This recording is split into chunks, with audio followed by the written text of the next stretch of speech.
excited about the guests we have today, so I won't waste a lot of your time speaking myself. But in the spirit of reconciliation, I'd like to acknowledge that Athol College of Notre Dame is situated on the traditional lands referred to as Treaty 4 territory. These are the territories of the Cree, Ojibwe, Saulteaux, Dakota, Nakota, Lakota, and the homeland of the Métis-Michif Nation. We respect and honor the treaties that were made on all territories.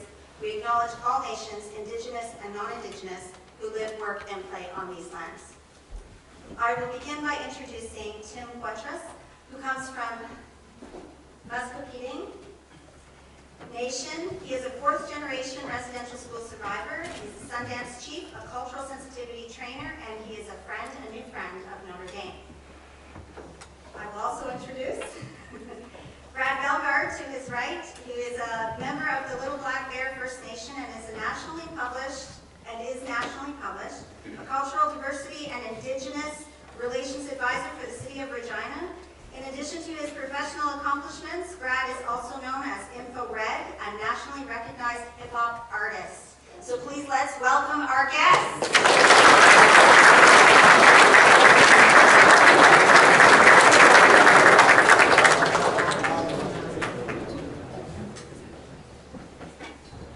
Tante, Anitsugo, Amitakiaki, Ambawashte, Wahanchakahoshila Hemelo. Good morning, students. And it's good to know we have students from across Turtle Island. We have some students from the U.S. and also abroad. I just wanted to say to you young people, before we do anything, we always start out with a prayer. And in my language, I'm going to pray in my own language, but I'll also translate it to English. You're going to be our future leaders. You're going to be our future politicians. You can be anything you want. You just got to believe you can and work towards those goals. So having said that, I want you all to practice saying, Ocheti, Shakoin, Oyate. Ocheti, Shakoin, Oyate. Treaty 4 is the only treaty area with all three of our nations involved in. So I'm going to pray in my language. I'm Dakota, but I pray in Lakota. Because I went to a residential school, I'll talk about that in a little bit. But let's all pray together for a good day. This day is to recognize all the children that did not live to see the benefit of education. So we're going to also talk a little bit about that. So join with me in prayer. Let's ask all the, whatever nationality, whatever prayer, all the nations here, let's pray with one mind, one body, one spirit. We can do anything if we believe we can. Which way is west here? Is this west? Yes. Tishina Kamka, Wamlinga Shkatun Kashina, Ina Unshima Khan. Mohanchika Hoshla Hemelo to Kashina. Wopila to Kashina, Petu Oshke. Mia Chekan Kashina, we don't be a Tanya Sapo, Rosia Tayuluta. We know your party, Itoka Gatiska. Tishina Tanka Wamlinga Shkatun Kashina, Ina Unshima Khan. Imakia Pi, Na Oyate, Nasu Chake to Kashina, Le Tiwai to Kashina. They were chosen to worship I pray today, grandfather, and ask that you look upon these young people with pity. As I look at the beauty and the pride within our room here, ask that you open their minds, open their hearts, open their ears so we can hear each other, understand each other, help each other to grow to be a better nation yet to come. Take pity upon their homes, their families they leave behind, their mom and dads, their brothers, sisters, and grandparents. Put a pity on each and every one of them in here and their parents they leave behind. Bless them all with that good health, that happiness, that help, that understanding we all need to survive. For without your kindness and pity, we can go nowhere. For those that did not live to see the benefit of education and the ancestors that are tied to them, make our minds strong, give us a great part to convey this message in a good way so that we can create a better tomorrow for each and every one of us. All my relations. Could you young ladies at the back hear me? I don't need this mic, but for convenience I'm going to use it. just wanted you to know that I'm fourth-generation residential school survivor. I watched a video last night that we were children, and it talks about some of the atrocities many of my ancestors put up with in boarding school, as well as I. There was lots of physical, mental, emotional, sexual abuse that took place in these institutions. From many of the denominations, the Catholics just come on board and apologize for their play in that negative colonization, assimilation policy that many of us had to go through. Across Canada, it's over 6,500 graves that are unmarked where our children were not really recognized. When I was a small boy in residential school, I was the 21st child registered that day, so I remember in my playroom, I went to the Lebret, used to be St. Paul's Indian residential school. It was run by the Catholic Diocese. My number was 21. I'm 61 years old, and don't ask me why I remember my first number. But globally, the Jewish population was tattooed with numbers from the German officers. When Canada, the UK, and the United States wanted to see all their senior German officers persecuted for their war crimes, they asked Stalin and all of his people, where did you come up with that concentration camp concept? He said, we simply looked at the North American Indian extermination policy, and our Jewish people became our Indians. So there was more North American Indians destroyed through colonization. The land was bought and stole beneath their feet without even our involvement or acknowledgement. So it's a term called terra nullius. So I'm not going to be talking that harsh, but I am going to be talking in a realistic way. If any of you students are upset, my intention is not to make you upset, it's to give you a true understanding of what Indigenous people had to go through. When I was a student, we were called Indians. And then we became First Nations. And then through the apologize from the Harper administration, we became Aboriginals. And then through the Indigenous lens, under the Liberal government, we're known as Indigenous. So I'm okay with being called any of the above, because I've been called dirty Indian, I've been called savage. Even in boarding school, the French used to call us students les sauvages. So we understood that we were called little savages. We weren't allowed to speak our language, but they could speak French or English, however they wanted to manipulate our mindset and do whatever they wanted. So are you set up there, Brad? So having said that, I'm going to speak a little bit about residential school. I've got my niece, Tara, in the room. She's also a residential school survivor. I had kind of a heavy night. We watched a documentary. We were children, so I didn't sleep well last night. I told Tara, come and drive for me today. I'm tired. Because just seeing the documentary, I went back to my childhood. And most of you, when you can remember the first day of school, mine was a nightmare until I left. I spent 10 years in that institution, where I was able to change my world around with the right woman. My wife didn't go to residential school.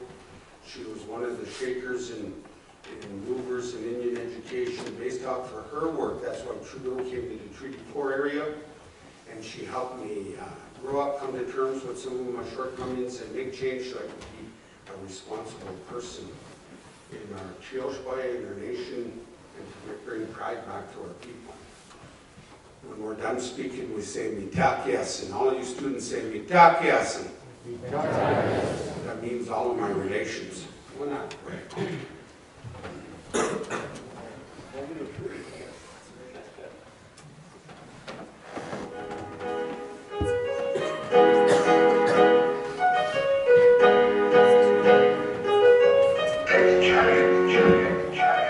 Lifestyles of the native in the nation built it's getting harder nowadays to put the food up on my plate, so I'm hungry. Steady on the grind and eat a beat, writing scriptures for the future, taking kids right off the street. The time has arrived nowadays to ride together.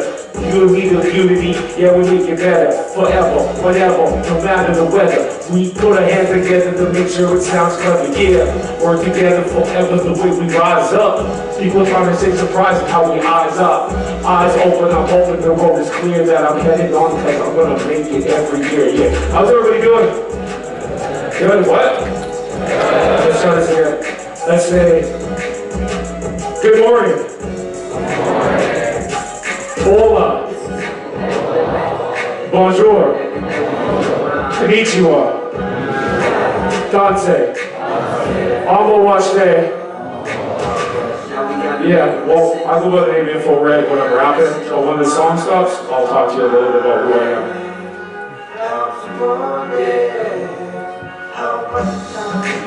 Yeah.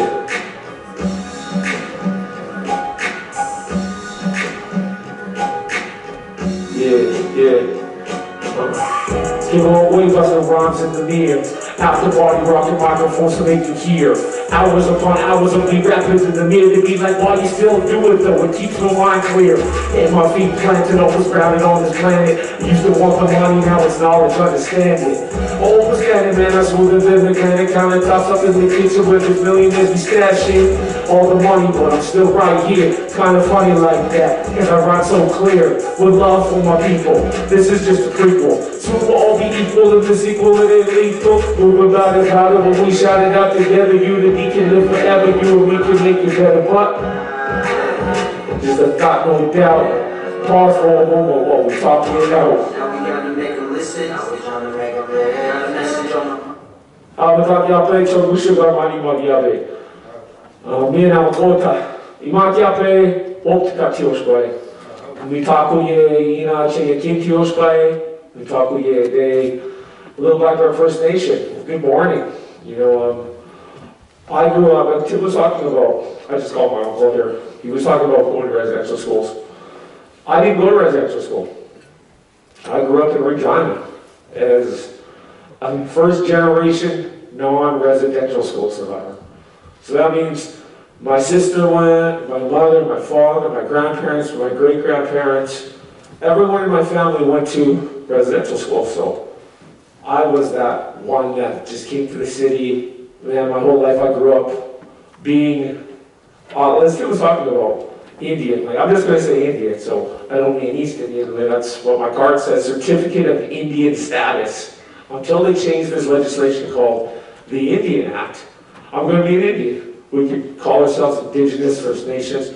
But first and foremost, as I grew up, I learned that I'm Dakota. That's my identity. So what I want you guys to take away from today is just listen to mention that this day is a day to recognize and honor those that went to residential school, those that didn't make it out of residential school, those that have passed on, and those that are still living and surviving. What is reconciliation? What is truth? The only way you can understand truth is by listening. You have to hear what people are sharing, the stories that they have, their experiences. So my experience is a little bit different. But raise your hand if you guys know what racism is. Yeah, what is it? Yeah, I'm pointing you out right now. Who wants to share? Somebody share about racism, yeah. Oh man, you got a dictionary there or something? Discrimination against a certain group or culture. Thank you very much. Let's put our hands together and show support for this. Now, growing up, I wanted to play hockey. Man, that was my dream, you know, it's like hockey, winter time. This was before there was a thing. You guys know what Wi-Fi is? Yeah? Does everybody know what the internet is? Does everybody know what PS5 is? There was none of that stuff when I was growing up, man. I'm telling you, there was no interweb.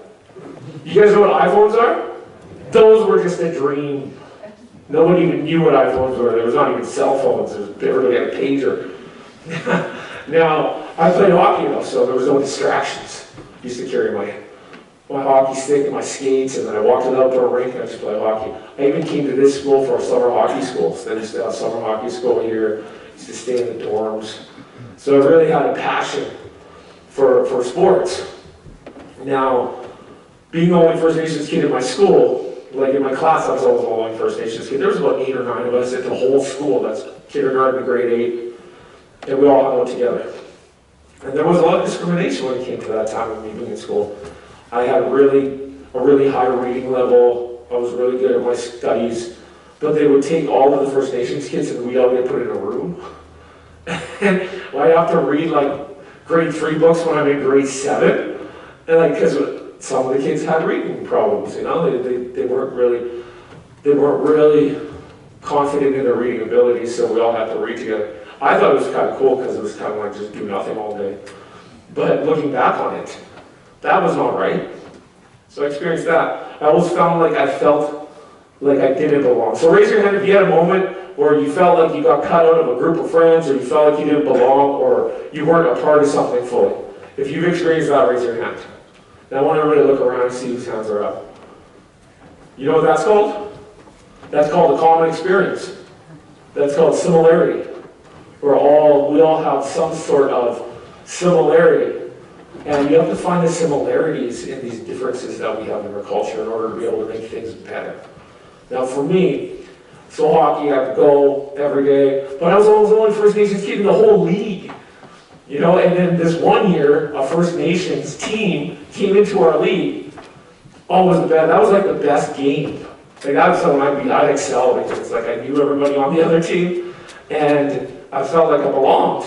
Even though I was on the opposing team, I still felt like I belonged because there was more First Nations and Indian kids on the ice playing at the same time as me. So I hear these jokes. Raise your hands if you know what a stereotype is. Stereotype, everybody knows? Yeah, there's loud stereos, there's quiet stereos, there's expensive stereos, right? Am I right? No, what's a stereotype? No, what's a stereotype? Yeah, man. Something based on, pull in your dictionary. We'll pull it.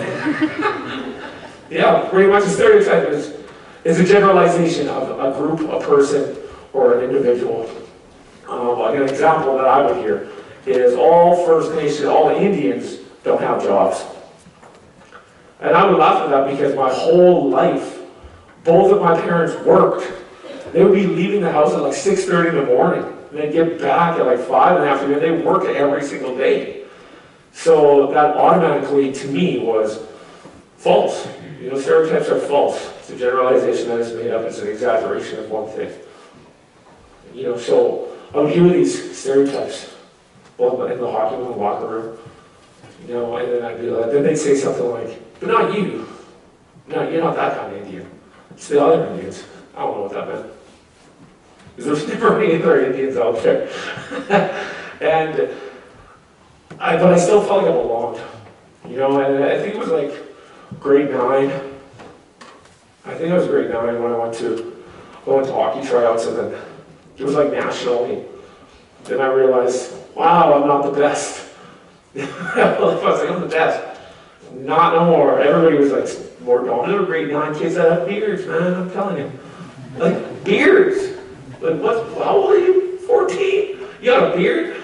Like, so I kind of shift my path. Grade 9. So you go from elementary school to high school, and there still wasn't many First Nations kids. I went to Miller High School. How many of you guys know where Regina, Saskatchewan is? Raise your hand. I should see every single hand up right now. So that's where I grew up. That's where I went to high school. And it was kind of cool because you get to shift classes, you know? You go to a different class, or a different class with new people, new faces, meet new people. And after lunch, I remember I took music.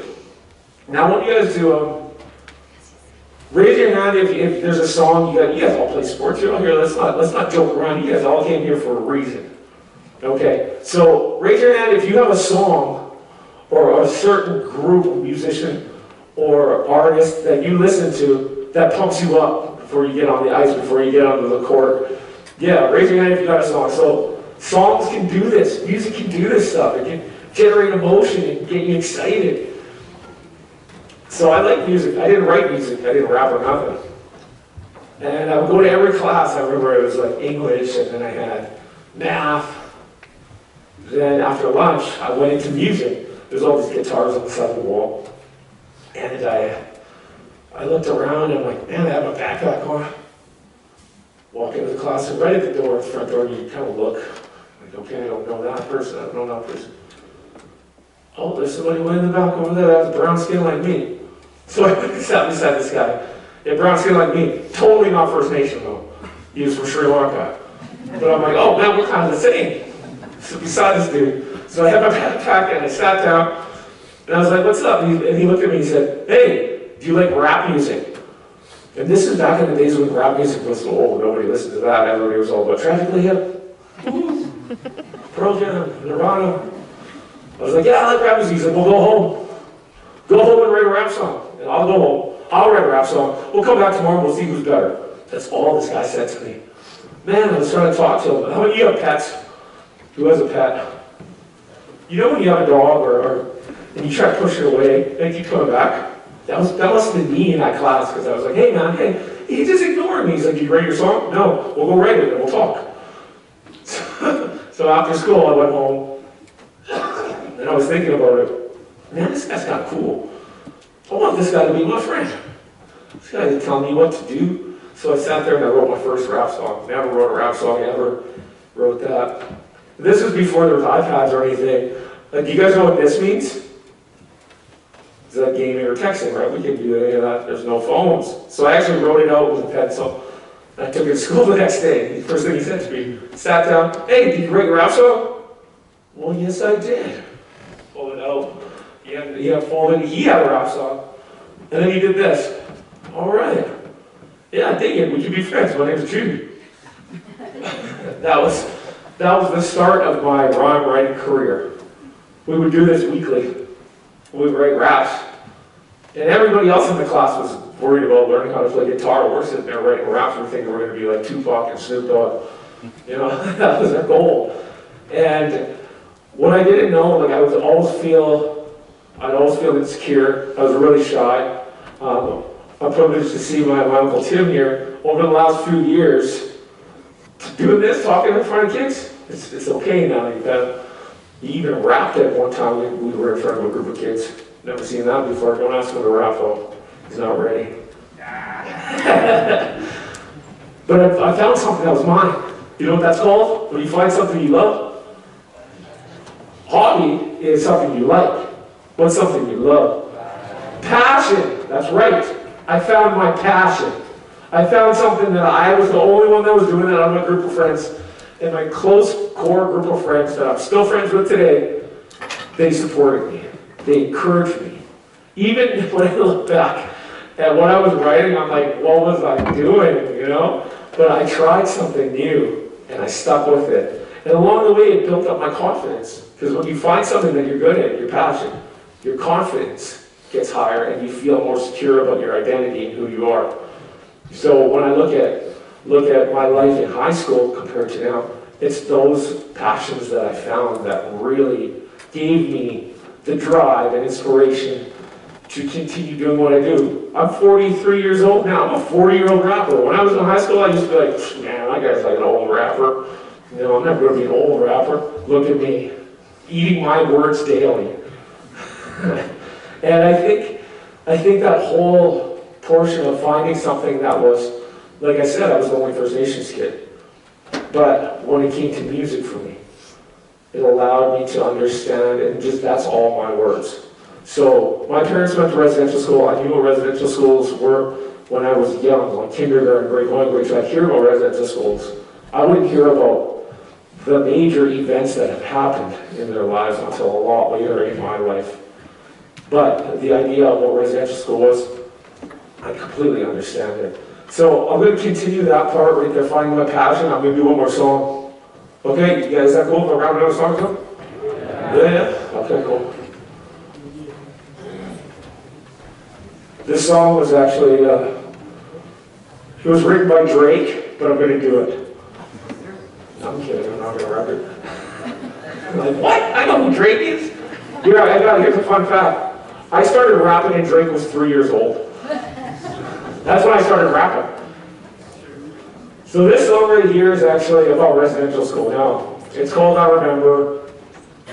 And speaking of my parents telling me about residential schools, I wanted to write a song that tells a story.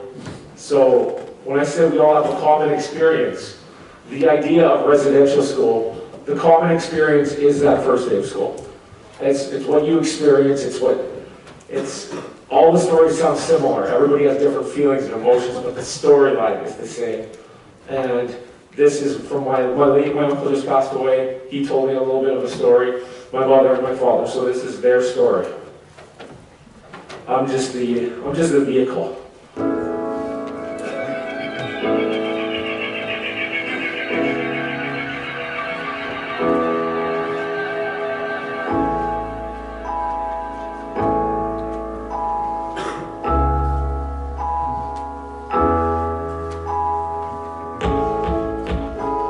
Well, thank you everybody for listening. That's what I gotta do.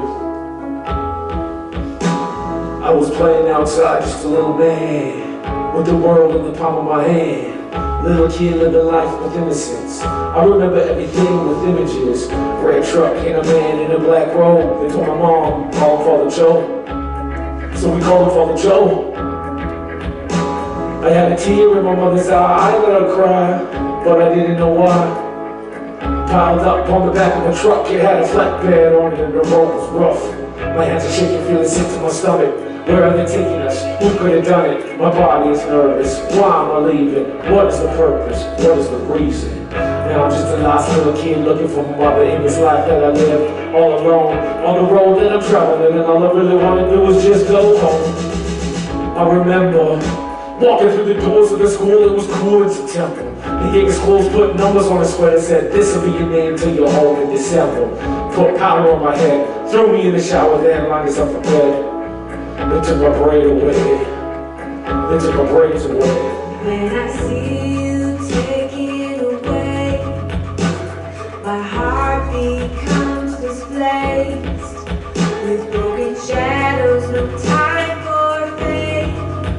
I'll never see. So that's the first day. That's what just getting there. I'll never see. This is the first night. You again. I know I'll never see you again. Cold night, feeling shackled to my bed. I remember hearing whispers from the kids, whispers across the room, talking things like, "I hope you go home soon." This is just the first night in my life. I think this is my worst night. I'm just a kid and a test of my will. When we hear the jingle and it keeps me all lie still. I close my eyes just to block the world, living with an image on the cloud that I'm sitting. I wanna fly away. I wanna fly away. Can't cry, can't sleep. They even took away your gift for trying to speak. I remember thinking that we'd never get to meet. Then my mind drifted off and fell asleep. First morning brought food I couldn't eat, and if we didn't, we'd get punished in the seat. This is the life that I had to live in residential school as a kid. Now it's 60 years later, looking back. Kind of funny how my mom remembers that. All of the little things that I can't forget. But I'm thankful that I made it every step. And through the years, confronting so many fears, my feelings have been adjusted. I'm telling into your ears the elements of my tears, the sentiments of the years that I spent with my peers. I When I remember. see you take it away, my heart becomes displaced with broken shadows, no time for fame. I'll never see you again. I know I'll never see you again. I know I'll never see you again. Cool, you can check that out on YouTube. You guys know what YouTube is? They're gonna say, like, all these kids know what the interweb is, they know what YouTube is. So that was the common experience. How many of you remember your first day of school? Kindergarten, how many of you remember? I know there's some of you probably out there, I'm too cool, I don't remember that. But that's all right. I used to be like that, but then I started remembering it. I remember my first day of school, it was the worst. This kid took a ball out of my hand, and he had the same ball in his hand. Literally, we were on the playground, and he took my ball away, and he had the same ball. And pushed me over, I'm like, and he was older. So, I got to go home. Now that song is about my parents not getting to go home. So, when you think about like you're having frustrations, and you're upset, and you're angry about something, there's little things that you gotta remember in your life that make everything okay. And that's being able to talk to your parents, that's being able to go home, that's having that choice, that freedom to do stuff. And that's something that I'm trying to learn and listen every time I hear survivors like Tim and my parents talk about that experience, about being traumatized, not having that freedom. You know, so I don't want to take up too much time, but I'm going to tell you guys my own idea of what truth and reconciliation is. So how I look at it is there's a lot of principles that you hear in the Bible about Jesus and how humility, don't judge people. These are all really essential, important parts of feeling good about yourself. You know, how many raise your hand if somebody has judged you and you felt like you were belittled by someone because somebody judged you or made a comment without even knowing who you are? You know, yes. Now if we can take that whole mentality and not judge people first and just give them the benefit of the doubt, things would be a lot more happy. We'd all feel happier. There's nothing better than when somebody compliments. How many of you have been complimented before? Man, I really like those shoes, or I like your new haircut, or that's a really nice shirt. You know, complimenting people makes you feel good. Nobody's going to tell you, I want somebody to compliment me. But we all secretly like that feeling of it makes us feel good, proud. So we have to instill pride in ourselves. Identity. That is the main thing for all of you. I encourage you to find your identity, who your parents are from, where you came from, your ancestors, your history of who you are. That'll instill pride. And for us as First Nations people, that is what we got to start doing. So my belief on reconciliation is we have to learn who we are first, identity. Once we learn who we are, we have to strengthen our relationships within our family. Sisters, siblings. If you have an argument with your sibling, I'm assuming everybody has siblings here, right? Yeah? So if you have an argument, you make up. We need to do this. And we need to strengthen our relationships before we can start making change out of the world. Because once you're whole and you're strong, you can start to encourage others to do that too. So for today, just listen, enjoy yourself. I'm going to wrap up with one song. It's called What's the Worst? Now I wrote this song. You remember I said I was a 40-year-old rapper? So I wrote this song, and it's basically just, someone asked me once, what's the worst thing that can happen if I stop rapping? And I started thinking about, man, I would lose so much of my identity of who I am, you know. And this is just a song about passion. So find your passion, learn who you are, be proud, and always remember that you have support systems, you have friends, you have family members that you can talk to. Don't keep anything bottled up. So what I do is I write raps to make myself feel whole again. This one's called What's the Worst? Basically, it's just about me living rap.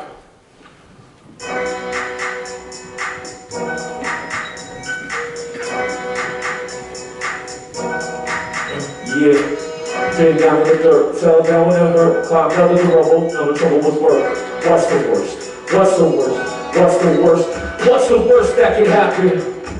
I'm feeling like $1,000,000 when I'm rapping. I got a body full of aches and pains, from year after year after year against the grain, and when I hear it, you hear. Am I the same or do I steer to the clear from the fear of the fame? I don't know, it's just something to speculate, but I'm excited kinda like it's a second date. Had to pause for a moment to rejuvenate, clear myself, get rid of my anger and hate. Now it's clear though, I see the light at the end of the tunnel, no need to fumble the way the fear of hope. Now I'm fearless, feel this, listen to my melody, everybody can hear this. Close your eyes, dream big and imagine.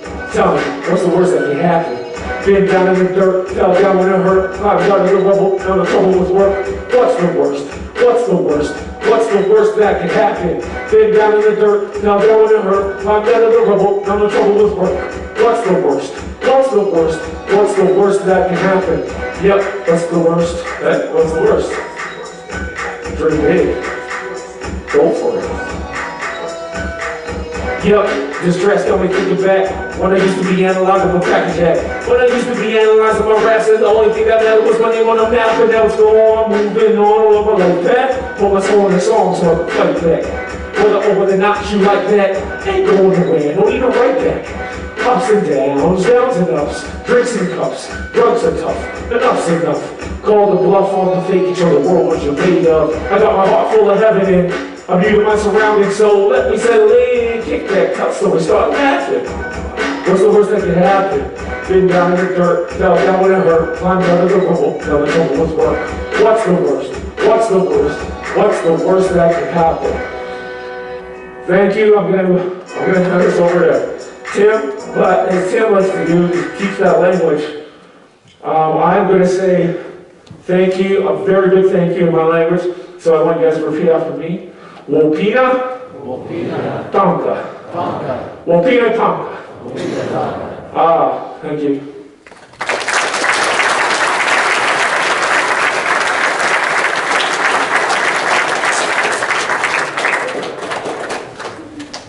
I just wanted to say I'm going to need some help from you students. Does anybody remember the Lion King? So when I point to you, I want you to say Kuna Matata. For those of you that don't know what it means, it doesn't matter, and so what if it did?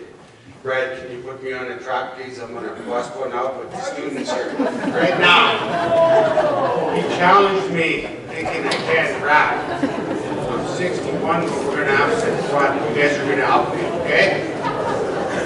All right, we're going to get this off the road. He figures I got no rhythm, soul in this old bones. When I was young and in my prime, I go to Notre Dame all the time. Through the day, we would learn how to play. Now that I'm old and gray, all I want to do is stay. Okay, Brad, that's my little pop-in.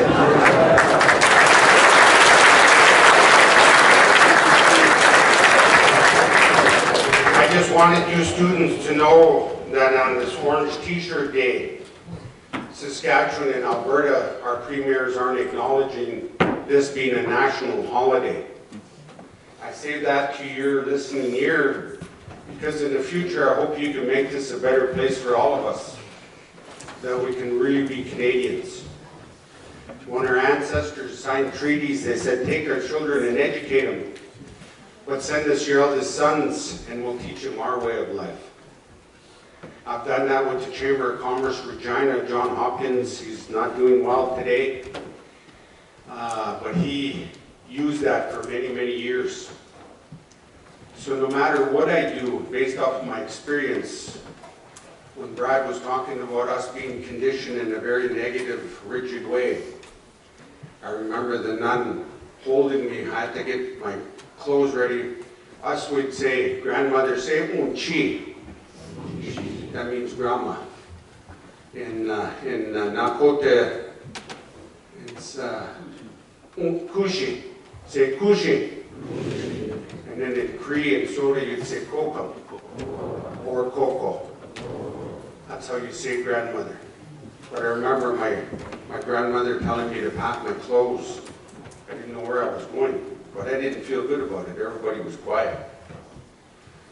So when I took the ride down to the red school, my grandmother's holding me, and I'm feeling insecure. I'm full of 100 junior boys. There was 100 junior boys, there was 100 medium boys, there was 100 senior boys, and the same on the girls' side.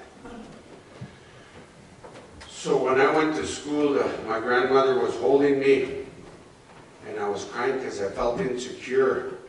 And the nun said, oh, give us your grandson, we'll take care of him. So she's holding me real kind in front of my grandmother, but as soon as my grandmother got out of sight, she slapped me and made my nose bleed.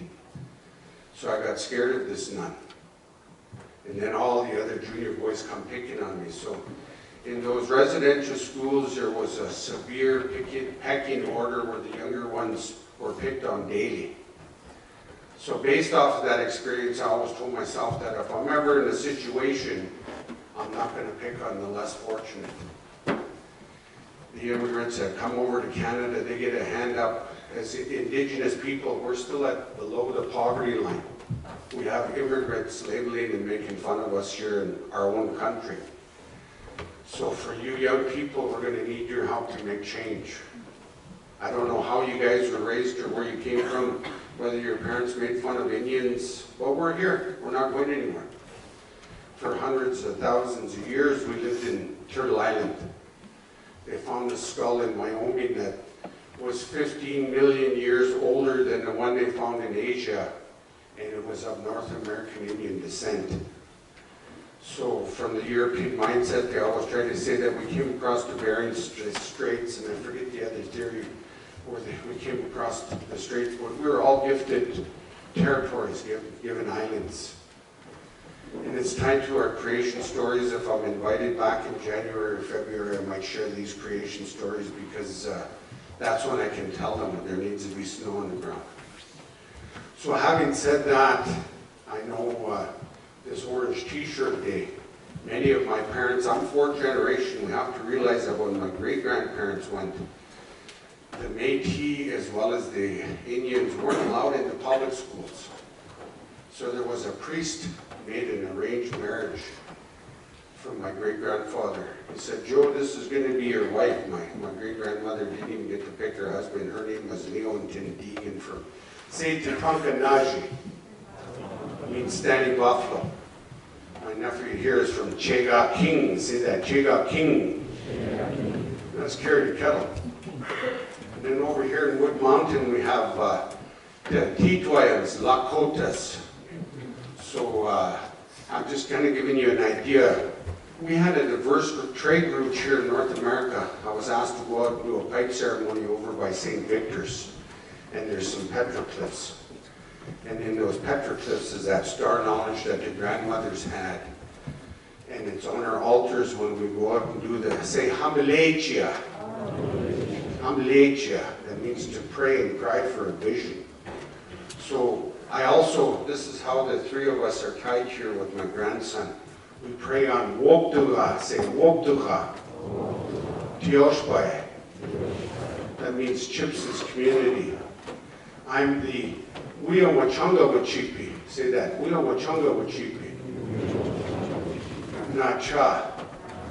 I'm the Sundance Chief. So I use these ceremonies to bring balance and healing to many of our people. I've worked in the federal institutions, I've worked in our correctional centers, I've worked at Dojak as well as Rancherlo. I've worked in health, I've worked in education, I've also worked in child welfare.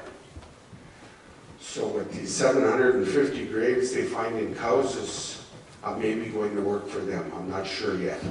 I hate talking to people about things I do because I'm pulled all over the place. People like me are highly sought after to bring some healing and balance to people that are less fortunate. When they're talking about common experience, like that common experience that you guys all can relate to through sports or education or whatever, one of their biggest similarity is if you cut any one of us, our blood is all red. The color of our skin is different colors. We speak different languages, but we all believe in the Creator. So that's why I prayed for the Creator to open their minds, open their hearts. If you students need to stand up, I know, go ahead and stand up. It gets hard on the butt. Stand up. Those things are going to sleep. As you notice, I don't have much hair, so I can relate. So if you need to stand up, stand up. And if you have any questions, feel free. We're going to stick around for a few minutes. How much time have I got? I've got 10 minutes left. I wanted you students to know that I come here out of love, out of respect, most of all out of education, because I want to create a better tomorrow. I went to an Indian residential school, and we were called Indians. The French nun used to call us les sauvages, little savages. And they made us very ashamed of who we were. Once you're tired of standing, you can sit if you want. It's up to you. I just wanted to say that I left residential school with a very, very low self-esteem. Does anybody know what dyslexia is? What is it? It's a disability with reading and math. I was dyslexic. I've had my eardrums burst and broke on both sides twice because I would get my letters backwards and my numbers backwards. So it's a true syndrome. 60 years ago, they weren't looking at dyslexia. So my late wife, bless her soul, she had her degree in educational psychologist, so she could help individuals like me learn. And in fact, when my kids were all grown up and left home, I was at 40, I went back to school. No, 45, sorry, I went back to school. So I got my Athol 10, and then I went through, had to rate my GD 12, and that's when they tested me because I was having trouble with algebra. And I kept failing my GED to get into the Athol 12. But after I was diagnosed with dyslexia, then things made sense to me. Like when we rate receive, I always get the I and the E mixed up. It makes sense to me, but the rest of the world is backwards. It's not my fault. So I'm just saying that we have to work within our own abilities. And even though I didn't do well when I was a kid in school, I graduated with a diploma in 2010 with the love and support of my late wife. So she would have been my soulmate for the end. Unfortunately, she lost a sister, and they were extremely close. I have to realize that she loved me, yes, but she loved her sister in a more beautiful light, and I have to be okay with that. Because her sister dies, and she follows her 17 months later. But her sister had stage 4 ovarian cancer. So I have to realize that these things, you know, I'm talking about real life experiences because along the way, you young people are going to have real life experiences and things you're going to have to work through. I'm trying to give you the tools you need to be your own critical thinker, your own destiny. You can be whatever you want to be, but you have to believe you can. And I come here today with love and support for all you young people because you're going to be our future leaders. You're going to be parents, you're going to be grandparents, you're going to be great-grandparents. I'm already a great-grandpa, too damn young to be great. But I can rap, can I? It's only because Brad said I couldn't, that's why I got mad. All right, now, but I'm going to get up there and bust one too. Thanks, you guys.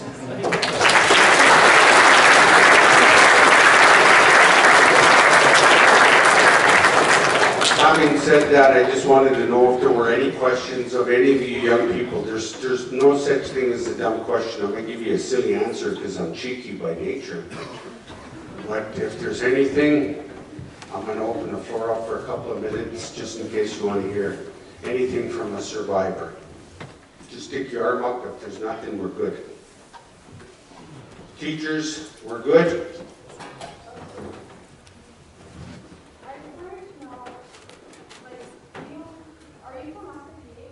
Yes, I am.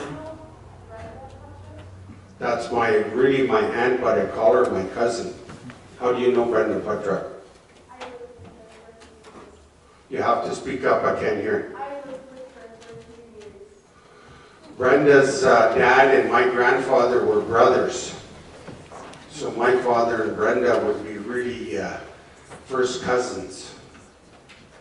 So our kinship is a lot tighter. In a traditional worldview, it was taboo to marry anything closer than a third cousin. It wasn't until Christianity came in where, and we have to remember in Europe, when this land was given to the queen, it's okay for them to marry their first cousin because they wanted to keep blue blood. Make sense? Okay. Then the other thing, I lead a traditional lifestyle. I wanted to let you students know that with this say chalupa, this pipe was brought to us through the spirit of a woman. How much time have I got left? This pipe was brought to us through the spirit of a woman. We highly respected our females. Can you imagine in the U.S. when they came to people of Yocheti, Shukoi, Oyate, and they said, take us to your leaders. In the middle of our chioshpa, it was a teepee filled with cheese grandmothers. They were the bosses. They were the ones that had that star knowledge. It wasn't just Plato and Socrates that had that star knowledge. The women knew when to plant their gardens in their winter camps. So they planted the squash next to the corn, next to the beans, so that garden would weed itself. And in fact, the young women would go out and pick the timsila, the wild turnips, and that's what we made our flour out of. So when we led a traditional lifestyle, we didn't have big bellies like we do now. But I was kind of depressed. Last year was the 4th year of losing my wife. I quit smoking and I started eating. I quit smoking again this year, but I'm walking and trying to look after myself. So I wanted to share with you students how this sacred pipe was brought to us. The sacred pipe was brought to us through the spirit of a woman. I want you to say, Pihinchila Ska Ui. Pihinchila Ska Ui. There was an appearance of something or somebody coming, and there were 2 warriors out looking for resources. The one warrior was a better hunter, a more skilled fighter. The one that wasn't as good was full of prayer. So as these 2 men were out looking for resources, they seen an appearance of somebody or something coming, and in the distance, they seen it was a woman. So the better hunter said, "Na wia hemita." Say that. Na wia hemita. The woman will be mine. His partner said, "Hia, hia, hechushnion." Say that. Hia, hia. I'm going to take you guys all home. You're speaking good Lakota. So he said, no. That woman will be mine. His partner said, Hia, hechushnion. No, don't do that. Wechekia, pray. So as this woman, she was coming, she rolled 4 times. The first time she rolled, she was black. She rolled again, she was red. She rolled again, she was yellow. And the 4th time she rolled, she was white. The Pehinchi Laskawi, the white buffalo calf woman, brought us to sacred Chinoopa. The people already had the faith here, but she knew and the grandfathers knew the Europeans were coming. And they were going to kill everything in sight for their own need, their own wanting. So in the old days, a man, the highest gift he could give up was a daughter that was pure. In our nations, we had what was called chastity belts for our young women that were pure. So he told the one that was a prayer, go back and get all your young women that are pure, she told him, and build a circle of sage. I'll be there within 4 days. The Tunkashla, say Tunkashla. The grandfathers have an unabiding love for the Oyate, the people. And they're giving you this extra help because in the future you're going to need it, and we're in that future. So he left, and the one that was being lustful and loathing over this woman, she said, when I was walking this way, you were going to fight me. You don't have to fight me. That you want, I know what you want, I'm going to give it to you. So he got off his horse. Say Wakias in the west are the thunder beams. When they come, no matter how brave or how weak a man or woman is, they can instill the same level of fear. So that piece of our creation story teaches us as Ikjiwichasha, us men. All you men say Ikjiwichasha. You women say Mwia. You women are pure because you give life. We knew there were more sacred than us. We have to remember in the European mindset, they were burning their women from the 1100s all the way up to the 1800s, even in their eastern shores. So there was very little respect for the women from the European mindset. But in our culture, in our nation, we have much respect for our females. So I say that to you young men, sure she's going to be attractive, but be respectful, be kind, be empathetic, be supportive. You don't know where our people come from. In these residential schools, they made us very ashamed of us. There was lots of sexual abuse that was played on to our ancestors, from the priests, the nuns, even the boys. There was sexual abuse played on to them, so you guys need to learn this respect, make a better future. Even though we may have been victimized, we can create a better tomorrow.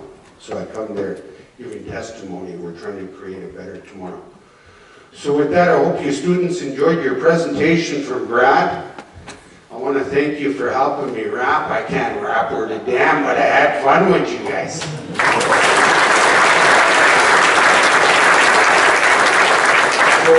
language, there is no word for goodbye. I want you all to practice saying, Doksha, Ake.